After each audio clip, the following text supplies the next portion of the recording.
Hey folks, this is Jake Davis bringing you a review today. Today I'm going to be talking about The Thing, 2011.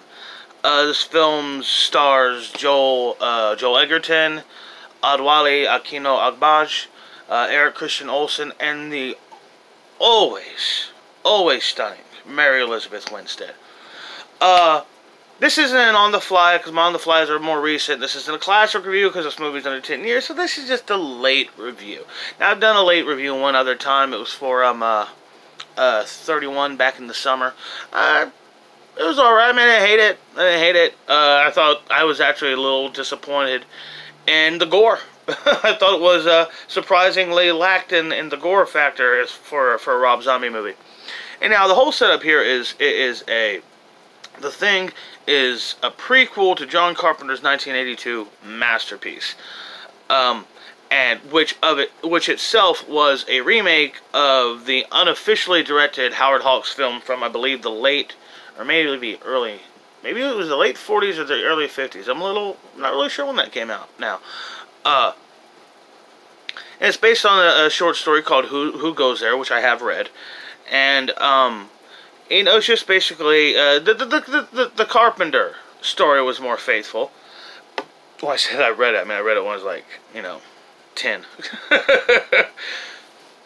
But the whole premise of this is a bunch of men people at a isolated facility in the middle of the Antarctic come across an alien creature who's trying to wipe them out. And now, the old Howard Hawks film is about people working together to fight the monster, but the John Carpenter film is about this creature as a shapeshifter and it can simulate the people almost virtually flawlessly. The villain and the guys who know each other can't really trust each other because they don't know who is and who is not an alien. And this new film, also just called The Thing. I kind of wish it would have called it something else. Or maybe Dawn of the Thing, something like that. Arrival of the Thing could have been something cool. Just anything other than just The Thing.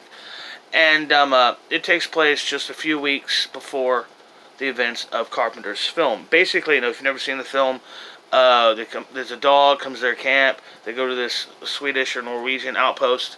I think it's Swedish. And find a lot of dead guys with some really, really bizarre-looking corpses laying around. Some, like, alien-looking shit. So, this is the story of those guys and what happened to them. Now, first off, it was Swedish, Norwegians, it was Eastern European people, but of course, we gotta bring in some Americans for our Hollywood film here. Mary Elizabeth Winstead's scientists brought in, and once again, it's that people don't trust each other because the creature can't assimilate. But unlike the first one, you just don't seem to have the character there, and it seems like there's so many more people in this one than there was in the last movie, and you still don't care about any of them really. I mean, not even the main girl. I will say I liked Marco Beltrami's score. I think it was decent. I liked how he didn't just try to ape John Carpenter's score, did his own thing. And I liked the monster designs. I did. I liked how it was.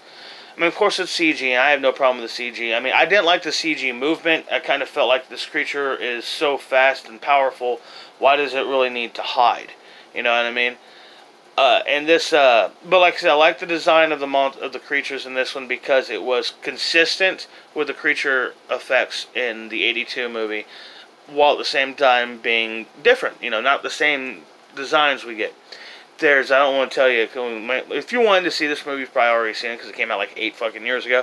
But the coolest thing to me, visually, in the whole film was getting to see the creature assimilate a living man.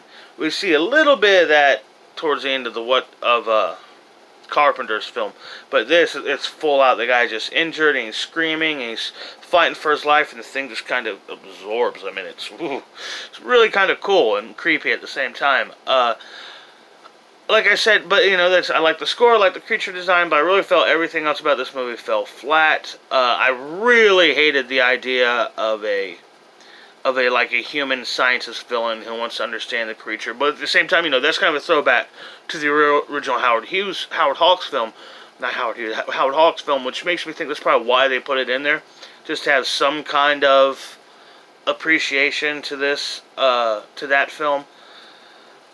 They do have the creature. All 3 movies have to have the monster bursting through a wall on fire, running out into the snow. All 3 movies have that shot. But I'm just going to give this, I'm going to give it 2 stars, because in honesty, I thought it was better than I was expecting.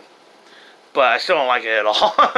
and like I said, the creature, and probably the biggest problem with this film is its pace. It feels incredibly long. Maybe even, insufferably long. It's too long. It's just too long for what it is. And yeah, it's 8 years since it came out. I don't know if I even so much as, I don't think I even so much as seen a trailer for it all these years. And it's still exactly what I was expecting. And even though I thought it was better than I was going into expecting it to be, at the same time, I didn't enjoy it any more than I was expecting I would. So yeah, that's what I have to say about The Thing. Hope y'all love this Rick and Morty t-shirt. My wife, God, so different. My wife got this shirt for me for my birthday just the other day, and yeah, I absolutely love Rick and Morty. Great show.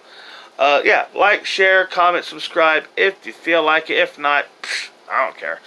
I'm Jake Davis, and I'll catch you on the fly.